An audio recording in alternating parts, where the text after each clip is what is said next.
السلام عليكم ورحمة الله وبركاته.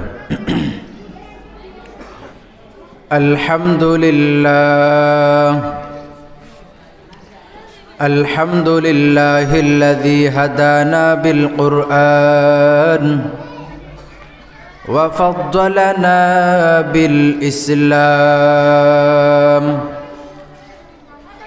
إن الله تبارك وتعالى واحد لا ضد له ولا ند له ولا مثل له ولا مثال له ولا شيء له ولا شيء يعجزه. ونشهد أن لا إله إلا الله وحده لا شريك له. ونشهد أن سيدنا وسندنا ومولانا محمدا عبده ورسوله أرسله بالحق بشيرا ونذيرا وداعيا إلى الله بإذنه وسراجا منيرا. ونؤمن بالله وملائكته وكتبه ورسله واليوم الآخر والقدر خيره وشره من الله تعالى والبعث بعد الموت.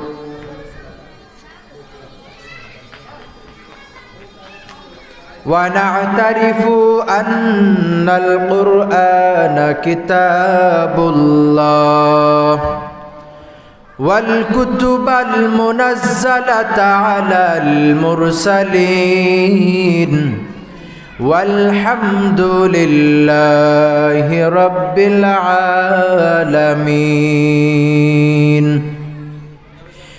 أما بعد فأعوذ بالله من الشيطان الرجيم. بسم الله الرحمن الرحيم. والعصر إن الإنسان لفي خسر إلا الذين آمنوا وعملوا الصالحات وتواصوا بالحق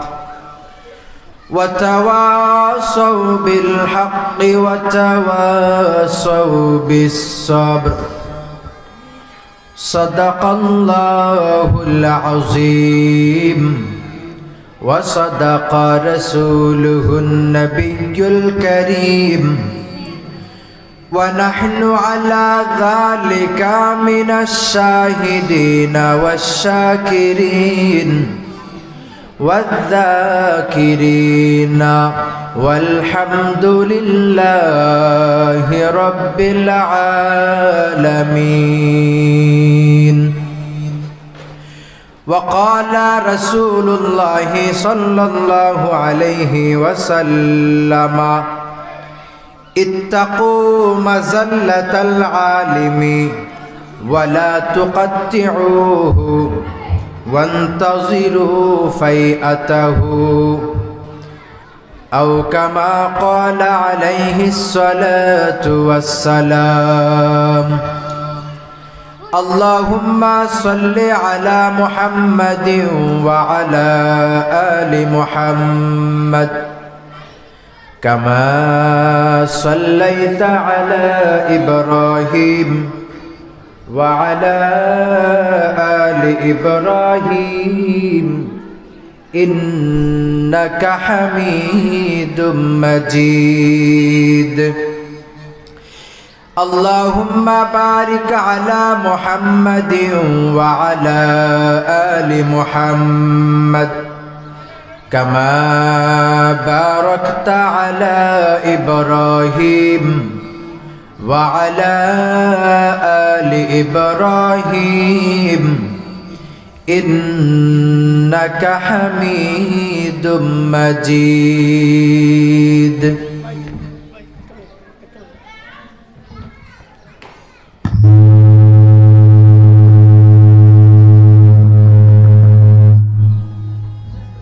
আমার generator operator বলছি generator operator ভাই কোথায় আছে জেনারেটর অপারেটর ভাই এখানে আসেন জেনারেটর অপারেটর ভাই এখানে আসেন আম্মা বাদ করিমপুর একতা যুব সংঘ ও দার আল ফুরকান মাদ্রাসার উদ্যোগে আয়োজিত 3 দিন ব্যাপী 28তম বার্ষিক পবিত্র তাফসিরুল কোরআন মহাসম্মেলনের সম্মানিত শ্রদ্ধাভাজন সভাপতি, উপস্থিত দিন দরদি ইলিম পিপাসু মুসলমান ভাইসব, পর্দার আড়ালে অবস্থানরত শ্রদ্ধেয় সম্মানিতা মা ও বোনেরা, আমি আমার আলোচনার শুরুতেই করিমপুর একতা যুব সংঘের সকল সদস্যবৃন্দের প্রতি কৃতজ্ঞতা আদায় করছি, যারা অনেক কষ্ট করে পরিশ্রম করে এমন একটি 3 দিন ব্যাপী তাফসিরুল কোরআন মহাসম্মেলনের আয়োজনকে সামনে রেখে সারা বৎসরই তারা কষ্ট, দৌড়ঝাঁপ ইত্যাদি করে থাকেন। প্রিয় উপস্থিতি, আমি আপনাদের সামনে সকল সমস্যার সমাধান মহাগ্রন্থ আল কোরআনের সূরা আসর তেলাওয়াত করেছি এবং বিশ্বনবী সাল্লাল্লাহু আলাইহি ওয়াসাল্লামের একটি হাদিস আপনাদের সামনে আমি আলোকপাত করেছি। তেলাওয়াতকৃত সংক্ষিপ্ত সূরা এবং পঠিতব্য হাদিসে পাককে সামনে রেখে আপনাদের সামনে 2-4টি মূল্যবান তাকরীর পেশ করার প্রয়াস পাবো ইনশাআল্লাহুল আজিজ। আমার তেলাওয়াতকৃত পবিত্র ছোট্ট সূরায় মহান আল্লাহ তাবারক ওয়া তাআলা বলেন, ওয়াল আসর ইন্নাল ইনসানা লাফি খুসর ইল্লাল্লাযীনা আমানু ওয়া আমিলুস সলিহাতি ওয়া তাওয়াসাউ বিল হক وتواصوا بالحق وتواصوا بالصبر। আসরের কসম, সময়ের কসম, নিশ্চিতভাবে সকল মানুষেরা ক্ষতির মধ্যে রয়েছে, তবে যাদের মধ্যে 4টা গুণ রয়েছে তারা ব্যতীত। 1 নম্বর গুণ, যারা কামেল মুকাম্মাল ইমানদার। 2 নম্বর গুণ, যারা আমলে সালেহা করে। 3 নম্বর গুণ, যারা পরস্পরকে হকের সত্যের তাকিদ করে। 4 নম্বর গুণ, যারা পরস্পরকে ধৈর্যের সবক প্রদান করে। এই 4টা গুণ যাদের মধ্যে থাকবে তারা ব্যতীত সকল মানুষেরা ক্ষতির মধ্যে রয়েছে। পবিত্র কোরআনের সূরা আসরের ব্যাখ্যায় তাফসীরের কিতাবে বলা হয় ওয়াল আসর, সময়ের কসম। এটার একটা ব্যাখ্যা হলো সময়ের কসম। কেন? মানুষের জীবনে সবচাইতে গুরুত্বপূর্ণ যে বিষয় সেটা হলো সময়। যিনি বা যারা সময়কে কাজে লাগায় তাদের ভবিষ্যৎ জীবন, ফিউচার, পরিবেশ পরিস্থিতি ইত্যাদির মধ্যে সফলতা আসে। যারা সময়ের মূল্যায়ন করে না তাদের পরবর্তী জীবন দুঃখ, দুর্দশা আর হতাশায় নিমজ্জিত থাকে। কাজেই গোটা জীবনের মধ্যে সময়ের মূল্য যেহেতু খুবই বেশি, সেই জন্য আল্লাহ তাবারক ওয়া তাআলা সূরা আসরের মধ্যে সময়ের কসম করে আলোকপাত করেছেন। আরেক ব্যাখ্যা হলো এখানে সময়ের কসম না, এখানে উদ্দেশ্য হলো আসরের নামাজের কসম। প্রত্যেক দিন আমরা যে 5 ওয়াক্ত নামাজ আদায় করে থাকি তন্মধ্যে আসরের যে নামাজ, ওই নামাজের কসম। তো আসরের নামাজের কসম কেন? কারণ বিশ্বনবী মুহাম্মদুর রাসূলুল্লাহ সাল্লাল্লাহু আলাইহি ওয়াসাল্লাম হাদিসে পাকের মধ্যে বলেন, যেই মানুষের আসরের নামাজ কাজা হয়ে গেল ওই মানুষের বাড়ি ঘর সবকিছুই যেন লুটপাট হয়ে গেল।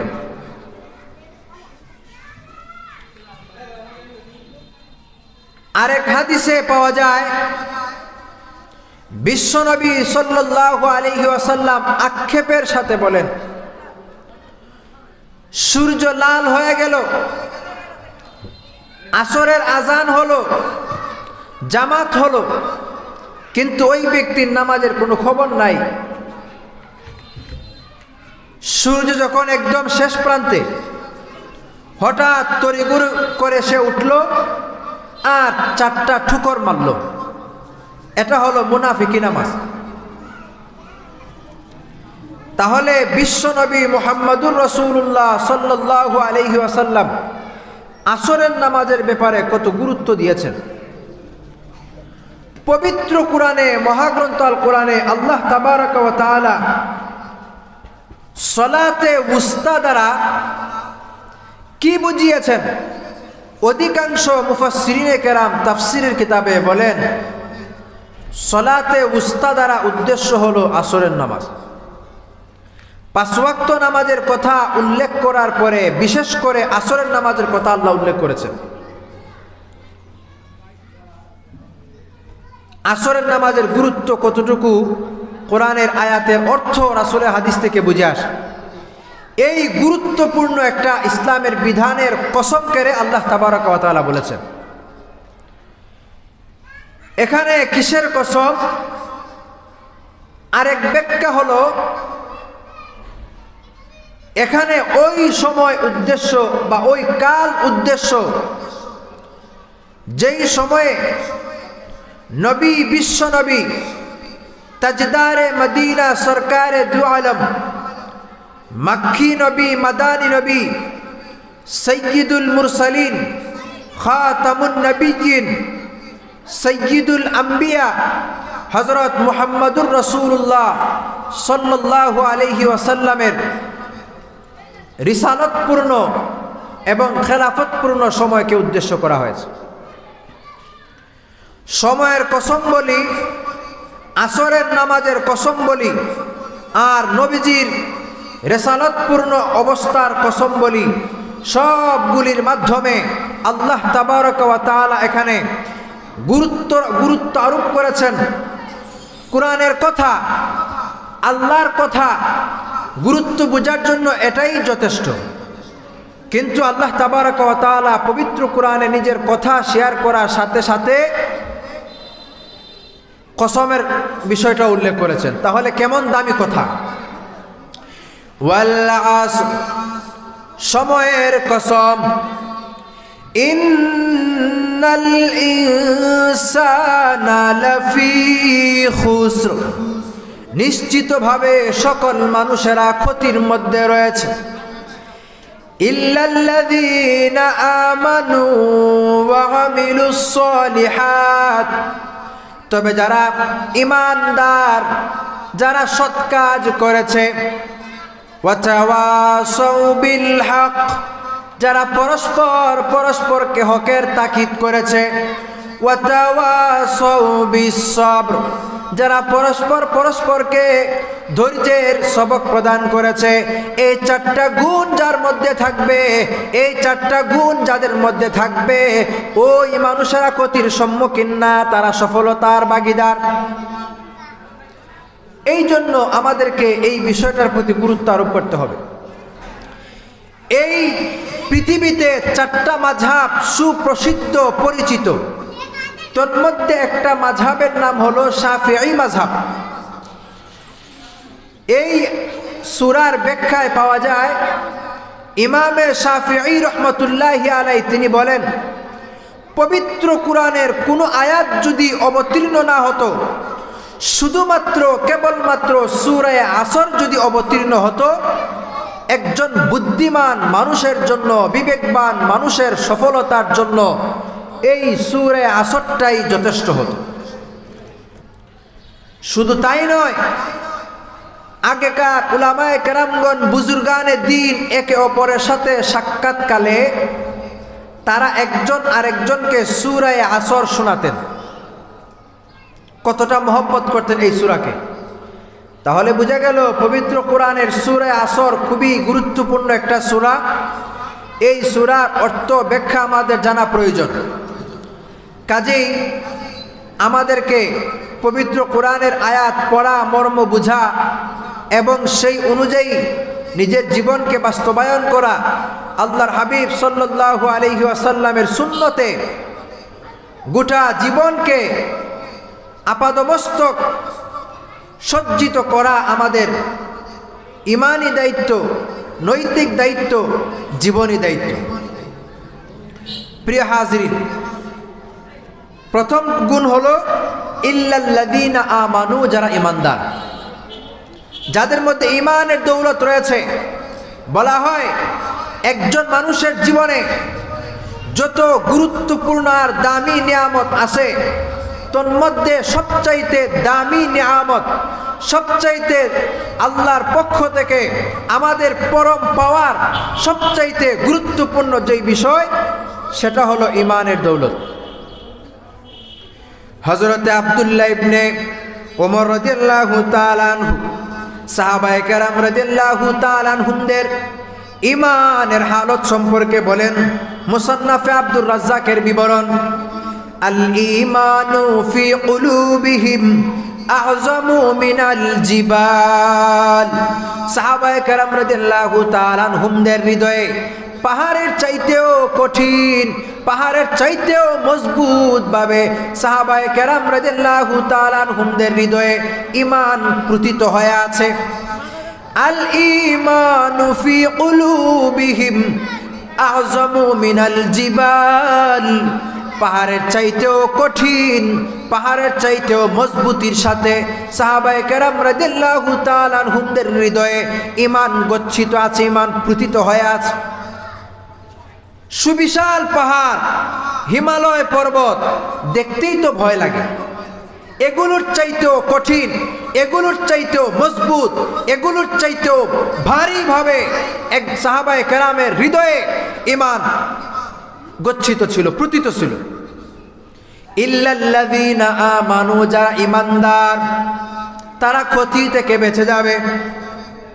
প্রিয় হাজিরিন, বুখারী শরীফের বিবরণ, রোমান সম্রাট হিরাক্লিয়াস, হযরতে আবু সুফিয়ান কুরাইশদের লিডার, তখনও মুসলমান হন নাই। এমন সময় রোমান সম্রাট হিরাক্লিয়াস আবু সুফিয়ানকে জিজ্ঞাসা করে, মুহাম্মদের ধর্ম যারা গ্রহণ করতেছে তাদের সংখ্যা দিন দিন কমতেছে নাকি বাড়তেছে? আবু সুফিয়ান তখন জবাব দিলেন, তাদের সংখ্যা দিন দিন বাড়তেছে। হিরাক্লিয়াস পাল্টা প্রশ্ন করল, যারা ঈমান গ্রহণ করছে তাদের মধ্যে কি কখনো এমন হচ্ছে কিনা যে ঈমান গ্রহণ করার পরে অসন্তুষ্টি হয়ে ঈমান থেকে ফিরে আসছে, এমন হচ্ছে কিনা? হযরতে আবু সুফিয়ান তিনি বলেন, না না, যে ঈমান একবার ধারণ করে তার ঈমান নড়বড়ে হওয়া তো দূরের কথা, ওই মানুষটার ঈমান, ওই মানুষটার আমল আরো বৃদ্ধি পায়, আরো মজবুত হয়, আরো সন্তুষ্টিপূর্ণ আচরণে আরো বেগবান হয়।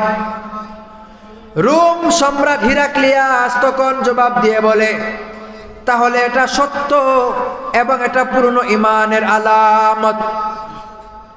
প্রিয় হাজিরিন, মুস্তাদরাকে হাকিমের বিবরণ হযরতে আবু উবাইদা রাদিয়াল্লাহু তাআলা আনহু এবং খলিফাতুল মুসলিমিন ওমর ইবনে খাত্তাব রাদিয়াল্লাহু তাআলা আনহু, ইসলামের দ্বিতীয় খলিফা, ওনার খেলাফতকালে যখন গোটা বিশ্বে আনাচে কানাচে ইসলামের সৌন্দর্য ছড়িয়ে পড়তে লাগলো, হযরত ওমর ইবনে খাত্তাব রাদিয়াল্লাহু তাআলা আনহু তখনকার সময়ে তিনি হযরতে আবু উবাইদাকে নিয়ে, যিনি শামের গভর্নর ছিলেন, আবু উবাইদাকে নিয়ে সেই দিকে তিনি রওনা হলেন।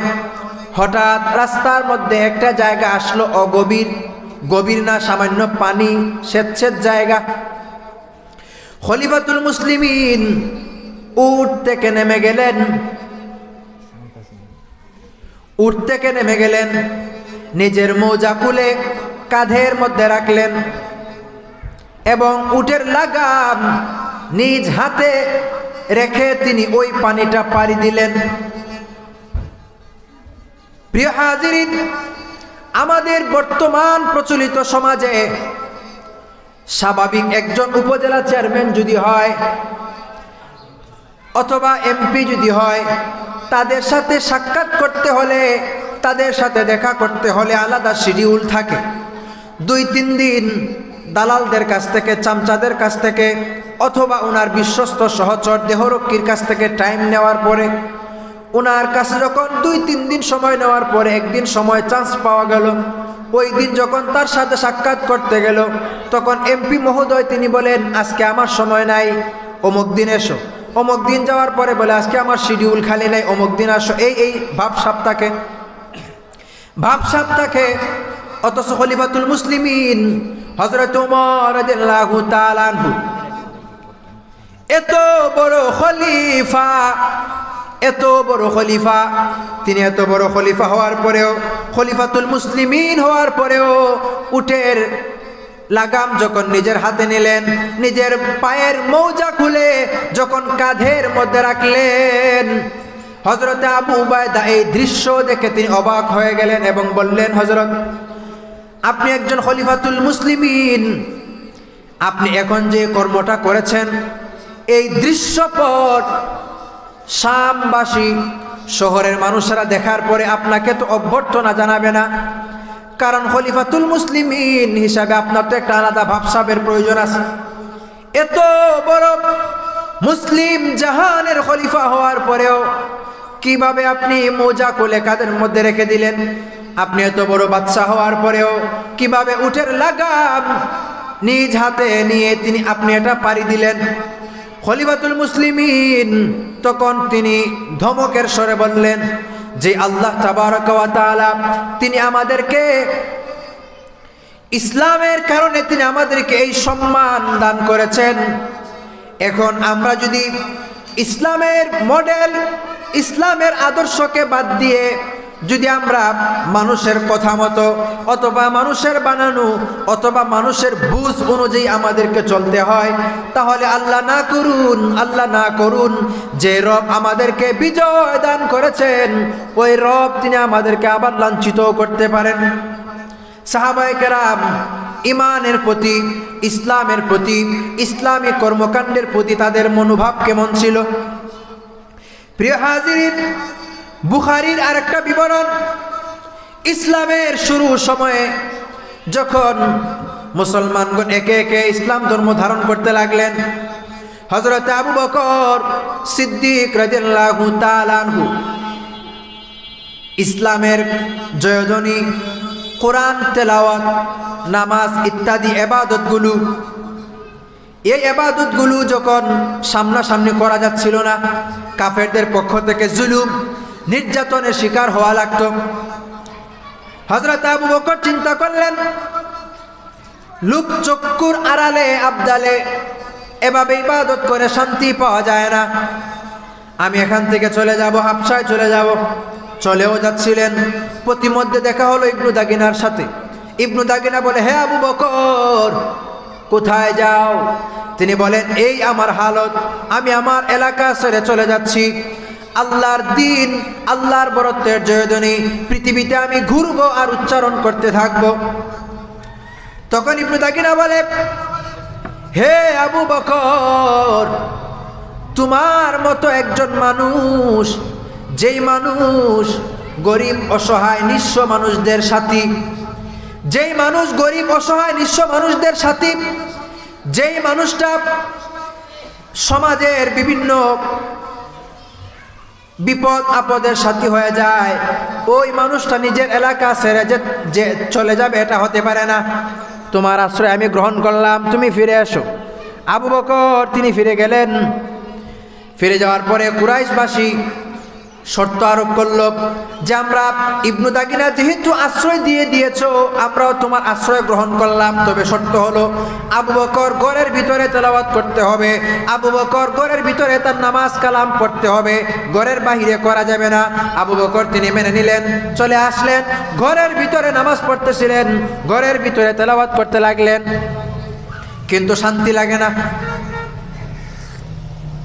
কিছুকাল পরে হযরত আবু বকর ঘরের আঙিনায় নামাজ পড়তে লাগলেন, তেলাওয়াত করতে লাগলেন। তেলাওয়াতের সুমধুর আওয়াজ, সুমধুর কণ্ঠের তেলাওয়াত যখন আশপাশে ছড়িয়ে পড়ল, মহিলারা বাচ্চারা একত্রিত হয়ে তার তেলাওয়াত শুনতে লাগলো। বাহিরে নামাজ পড়তেছেন, আবু বকর রাদিয়াল্লাহু তাআলা আনহুর চোখ দিয়ে গাল বেয়ে বেয়ে অশ্রু ঝরে, আর তেলাওয়াতের সুমধুর আওয়াজ মহিলারা, শিশু সন্তানেরা শুনে আবু বকর রাদিয়াল্লাহু তাআলা আনহুর দিকে তারা দুর্বল হয়ে পড়তেছে। এমন পরিস্থিতিতে কুরাইশবাসী আবার একত্রিত হয়ে গেল। ইবনু দাগিনাকে বলল, তুমি যাকে আশ্রয় দান করেছো সে আবু বকর তোমার শর্তকে ভঙ্গ করেছে, তাকে আর আমরা থাকতে দিতে রাজি না। তখন আবু বকর সিদ্দিক রাদিয়াল্লাহু তাআলা আনহু বলেন, আমি তোমাদের আশ্রয় ফিরিয়ে দিলাম, যেই রবের দিন গ্রহণ করেছি তার আশ্রয়েই আমি থাকতে চাই। এভাবে ঘরে বসে লুকোচুরিতে লুকচক্ষুর আড়ালে তেলাওয়াত করে শান্তি পাওয়া যায় না, নামাজ পড়ে শান্তি পাওয়া যায় না। আমি আমার উচ্ছ্বাসে আনন্দের সাথে আওয়াজ ছেড়ে তেলাওয়াত করব, নামাজ পড়ব। ইল্লাল্লাযীনা আমানু ওয়া আমিলুস সালিহাত, যারা ঈমানদার, যারা সৎ কাজ করে। সাহাবীদের ঈমানের প্রতি, আমলে সালেহার প্রতি তাদের অনুরাগ, ভালোবাসা, মিল মহব্বত কেমন ছিল একটু চিন্তা করছেন? সমস্ত মানুষ ক্ষতির মধ্যে রয়েছে, তারা ব্যতীত যাদের মধ্যে 4টা গুণ রয়েছে, যাদের মধ্যে ঈমান রয়েছে, যাদের মধ্যে আমলে সালেহা রয়েছে, যাদের মধ্যে পরস্পরকে হকের তাকিদ প্রদান রয়েছে, যাদের মধ্যে পরস্পরকে ধৈর্যের সবক প্রদান রয়েছে, ওই মানুষেরা ক্ষতির মধ্যে না। প্রিয় হাজিরিন, এই যে হযরত ওমর হযরতে আবু উবাইদাকে নিয়ে শামবাসীদের দেখতে সেই এলাকা পর্যবেক্ষণ করতে গেছিলেন। আস্তে আস্তে এভাবে গোটা বিশ্বজুড়ে আমাদের ঈমান, আমাদের আমলের দৈন্যতার কারণে, কমতির কারণে গোটা বিশ্বজুড়ে কুফফারদের জয়ধ্বনিতে আমরা যখন পিছিয়ে পড়ছিলাম, ঠিক এমন সময়ে পৃথিবীর বিভিন্ন প্রান্তে হক্কানি রব্বানি মুজাহিদদের দখলে বিভিন্ন এলাকা আসতে লাগলো। আল্লাহর হাবিব সাল্লাল্লাহু আলাইহি ওয়াসাল্লাম হাদিসে পাকের মধ্যে বলেন, লা ইয়াবকা আলা যহরিল আরদি বাইতু মাদারিন ওয়ালা ওয়াবারিন ইল্লা আদখালাহুল্লাহু কালিমাতাল ইসলামি বিইজ্জি আজিজিন আও যিল্লি দালিল। এই ভূপৃষ্ঠের শহুরে অঞ্চল হোক, গ্রামীণ অঞ্চল হোক, পৃথিবীর সর্বত্র সব জায়গায় ইসলামের জয়ধ্বনি পৌঁছে যাবে। সম্মানী ব্যক্তির কাছে সম্মানের সাথে, অসম্মানী ব্যক্তির কাছে অসম্মানের সাথে হলেও গোটা বিশ্বের সব জায়গায় ইসলামের বিজয় ধ্বনি উড্ডীন হবে। গোটা বিশ্বের সব জায়গায় ইসলামের বিজয় ধ্বনি উচ্চারিত হবে। নবী পাক সাল্লাল্লাহু আলাইহি ওয়াসাল্লামের এই হাদিসে পাকের সত্যতার আলোকে দ্ব্যর্থহীন কণ্ঠে আমরাও বলতে চাই, আমাদের ইমানের কারণে, ইমানের কমতির কারণে, আমলের দৈন্যতার কারণে আমরা কাফের কুফফার বাহিনীর হাতে লাঞ্ছিত হই। কিন্তু এটা সত্য, এটা বাস্তব। যাদের মধ্যে পরিপূর্ণ ঈমান রয়েছে, যাদের মধ্যে পরিপূর্ণ আমলে সালেহা রয়েছে, যাদের মধ্যে পরস্পরকে হকের তাকিদ প্রদান রয়েছে, যাদের মধ্যে পরস্পরের মধ্যে সবরের সবক রয়েছে, তাদের মাধ্যমে বিভিন্ন এলাকা বিজিত হবে। আমাদের এই বাংলাদেশ স্বৈর শাসনের কাছ থেকে, তাদের জুলুম থেকে, নির্যাতন থেকে বাঙালি মুসলমান, বাঙালি জনতা মুক্তি পেয়েছে। বিশেষ করে উলামা জনতা মুক্তি পেয়েছে। কিছুকাল আগে আফগানে মুজাহিদ বাহিনীর হাতে বিজয় হয়েছে। সেখানে ইসলামের বিজয় ধ্বনি, ইসলামের পতাকা উড্ডীন হয়েছে।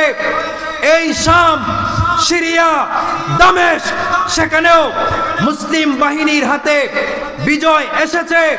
ইসলামের বিজয়ী পতাকা উড্ডীন হয়েছে। আজ নয় কাল দিল্লির ইসলামের বিজয় ধ্বনি উড্ডীন হবেই হবে ইনশাআল্লাহ। রাসূলের হাদিসের সত্যতার আলোকে বলতে পারি, আমরা যদি পরিপূর্ণ ঈমান গ্রহণ করতে পারি, পরিপূর্ণ আমলে সালেহা গ্রহণ করতে পারি, আমাদের হাতে, আমাদের কাছে ইসলামের বিজয় ধ্বনি, ইসলামের বিজয়ী কেতন সব সময় উড্ডীন হবে। এই যে আমরা লাঞ্ছিত হওয়া, বিভিন্ন এলাকায় পরাজয় বরণ করা, এগুলো আমাদের ঈমানের কমতির কারণে, আমাদের আমলে সালেহার ঘাটতি থাকার কারণে।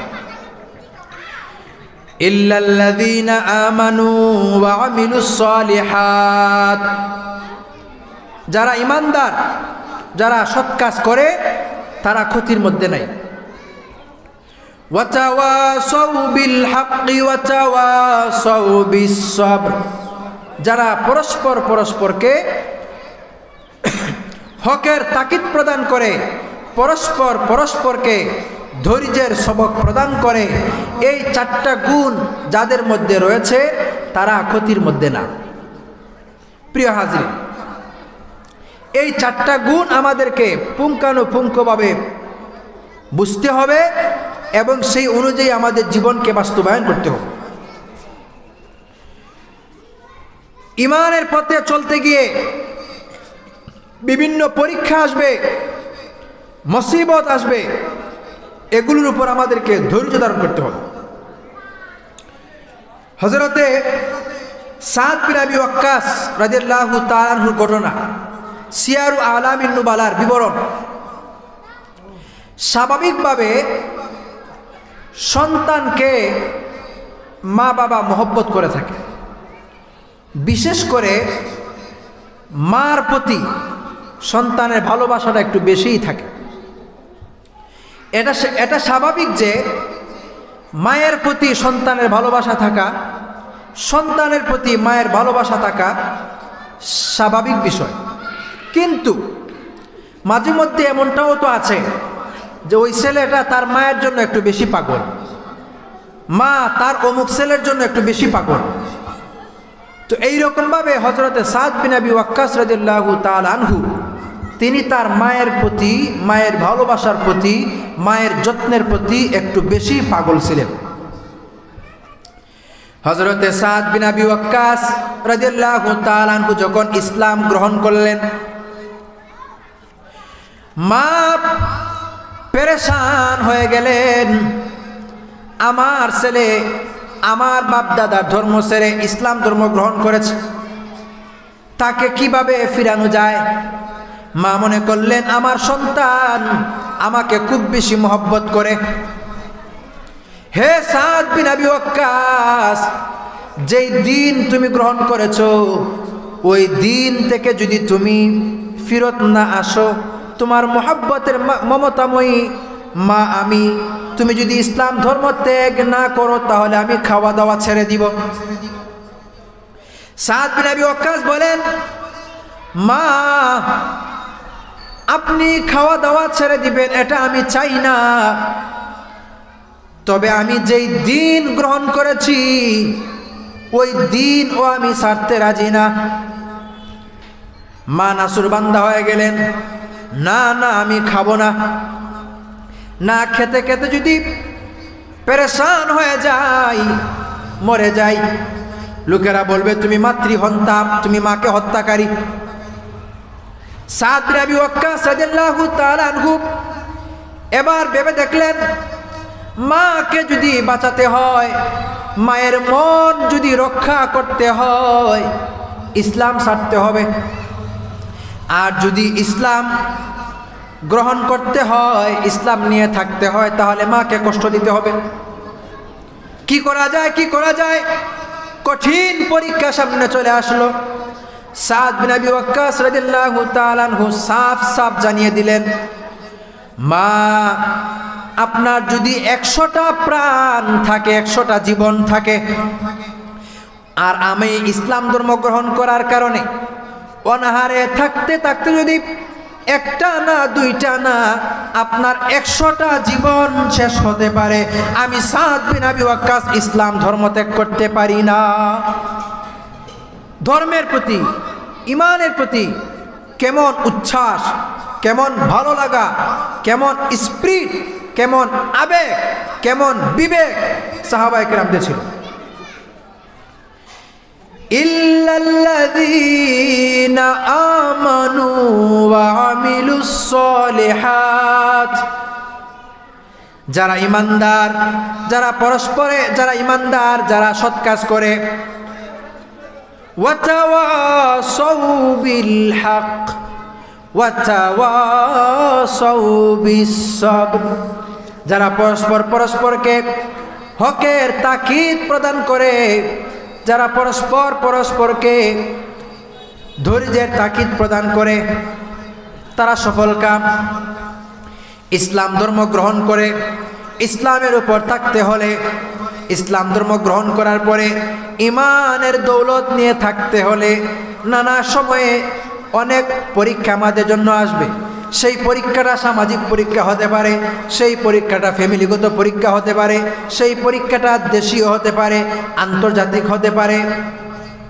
কিন্তু ঈমান, আমলে সালেহ, এই দুইটা জিনিসকে সব সময় প্রাধান্য দিতে হবে। যার ঈমান যত মজবুত, যার আমলে সালেহা যত স্বচ্ছ, ওই মানুষ তার জীবনে তিনি সফল কাম। প্রিয় হাজিরিন, যে হাদিসটা আমি আপনাদের সামনে পড়েছিলাম, قال رسول الله صلى الله عليه وسلم اتقوا مزلة العالم ولا تقطعوه وانتظروا فيئته। নবীজি বলেন, তোমরা আলিমের পদস্খলন থেকে বেঁচে থাকো, তবে আলিমের সাথে সম্পর্ক ছিন্ন করো না, তার প্রত্যাবর্তনের আশায় থাকো। এই হাদিসটা সনদের দিক থেকে জয়ীফ, দুর্বল, কিন্তু অর্থের দিক থেকে কোরআন এবং সুন্নাহর সাথে সামঞ্জস্যপূর্ণ, এবং এটার আলোকে মুহাদ্দিসিনে কেরাম অনেক লম্বা চূড়া আলোকপাত করেছেন। এটার আলোকে বলেছেন, আলেমের পদস্খলন থেকে বেঁচে থাকো। বর্তমান সময়ে এই ফিতনার জমানায় মাথায় টুপি আছে, চেহারায় দাড়ি আছে, পরনের বেশভূষাও চমৎকার, এভাবে দেখলেই ওই মানুষের কথার প্রতি দুর্বল হয়ে যেও না, ওই মানুষের কথাকে দলিল মনে করো না, বরং তাকে তুমি যাচ করো, তার ব্যাপারে তুমি অনুসন্ধান করো, তার মধ্যে প্রকৃত ইলম আছে কিনা, সেই প্রকৃত ইলম অনুসারে তার মধ্যে আমলে সালেহ আছে কিনা, সবগুলোর সমন্বয় যদি পাও তবেই সেই আলিমকে তুমি অনুসরণ করো। আর হ্যাঁ, আলেমের পদস্খলন থেকে বেঁচে থাকো। একজন মানুষ আসলেই তিনি আলেম, ওনার মধ্যে ইলম আছে, কিন্তু তিনি কখনো কখনো গুনার কাজ করছেন। এখন আমরা যারা সাধারণ মানুষ আছি, যদি মনে করি এত বড় আলেম এই কাজটা করছেন, আমি করলে আর কি, এই মনে করাটা একটা ধোঁকা। না, তিনি বড় আলেম ঠিক আছে, তার পদস্খলন হতে পারে, তিনি তো মানুষ, তাই বলে তার পদস্খলন আমার অনুসৃত বিষয় না। তবে হ্যাঁ, রাসূল আরেকটা কথা কি বলেছেন, ওয়ালা তুকাত্তিউহু, তার সাথে সম্পর্ক ছিন্ন করো না। তার কাছে ইলম থাকার কারণে, ইলমের কারণে তাকে সম্মান করো, তাকে ধমক দিও না, তাকে অবহেলা করো না। কি করবে, ওয়ান্তাজিরু ফাইআতাহু, তার প্রত্যাবর্তনের অপেক্ষা করো। এই ক্ষেত্রে বলা হয় যে সাধারণ মানুষ আমরা যারা আছি, আমাদের এলাকার কোনো আলিমের পদস্খলন ঘটলে তাকে আমরা হেয় প্রতিপন্ন করব না। তবে হ্যাঁ, ইসলামী আইন শাস্ত্রের সাথে আকীদাগত অথবা মৌলিক কোনো বিষয়ের সাথে কুফরির মতো, বিদআতের মতো স্পর্শকাতর কোনো সাংঘর্ষিক থাকলে ভিন্ন কথা। স্বাভাবিক যে বিষয়গুলো আছে, সামান্য বিষয়াবলীর কারণে তার সাথে দূরত্ব সৃষ্টি করো না, তার প্রত্যাবর্তনের আশা করো।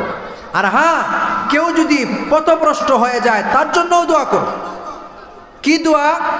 তার জন্য কল্যাণের দোয়া করা।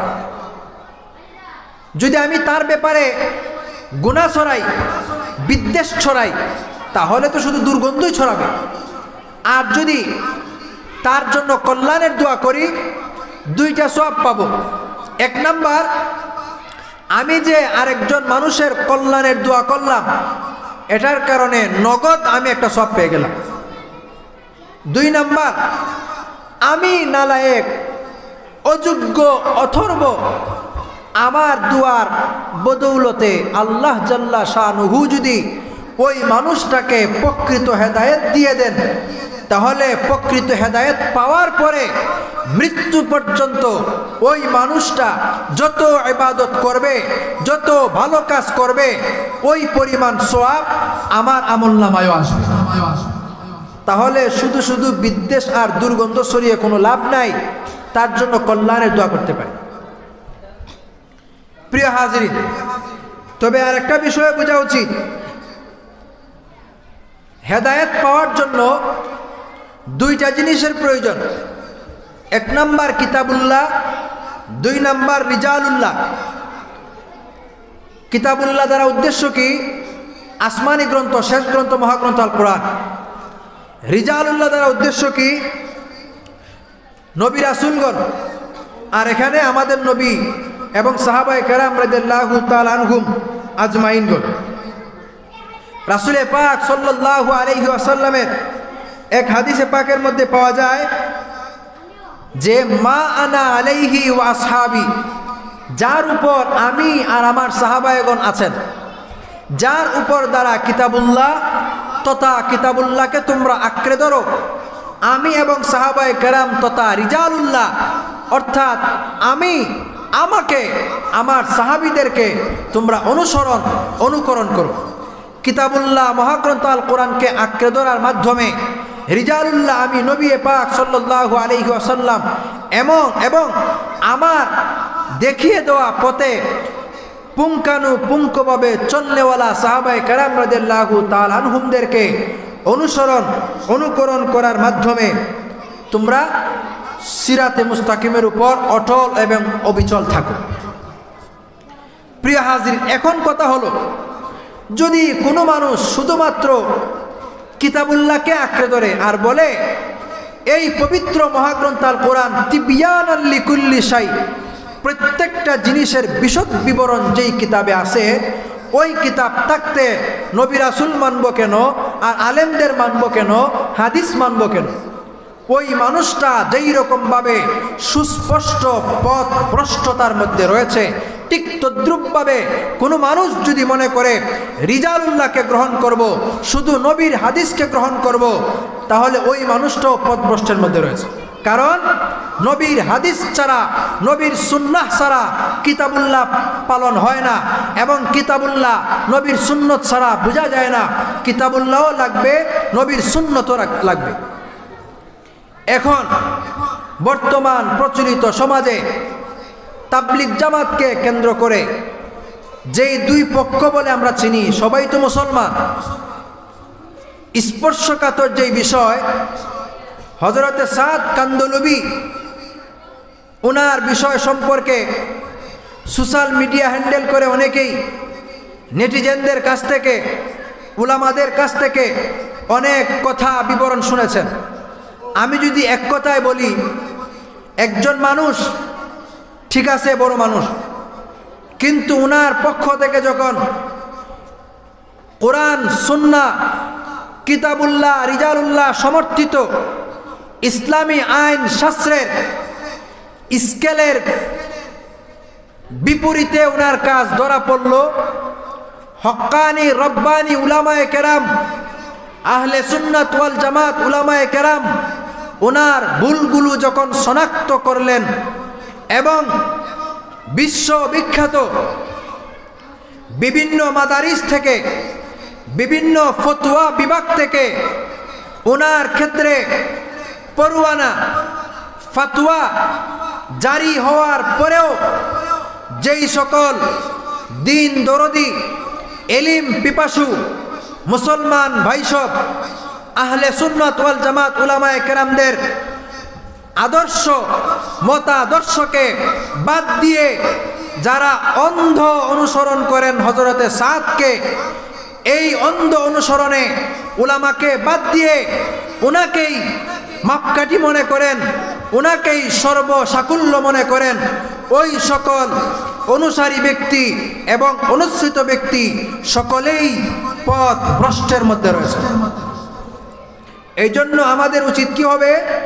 আমাদের উচিত হলো আহলে সুন্নাত ওয়াল জামাত উলামায়ে কেরামগণ, সিরাতে মুস্তাকিমের পথে চলনেওয়ালা উলামায়ে কেরামগণ, তাদের মতাদর্শ কোরআন সুন্নায় সমর্থিত ইসলামী আইন শাস্ত্রের আলোকে যেই বিষয়টা সঠিক ওই বিষয়টা সঠিক, যেই বিষয়টা বেঠিক ওই বিষয়টা বেঠিক।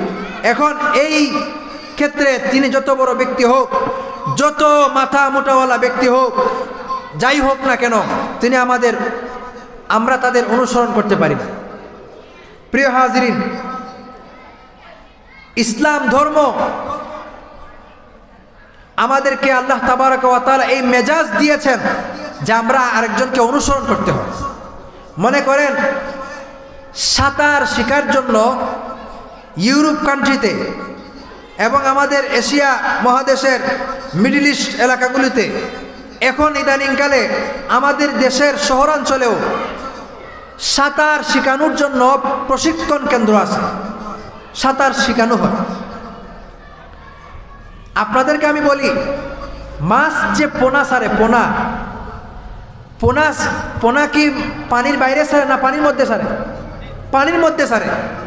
ছাড়ার সাথে সাথে ওই পোনাটা সাঁতার কেটে কেটে মার আশপাশ ঘিরে ফেলে।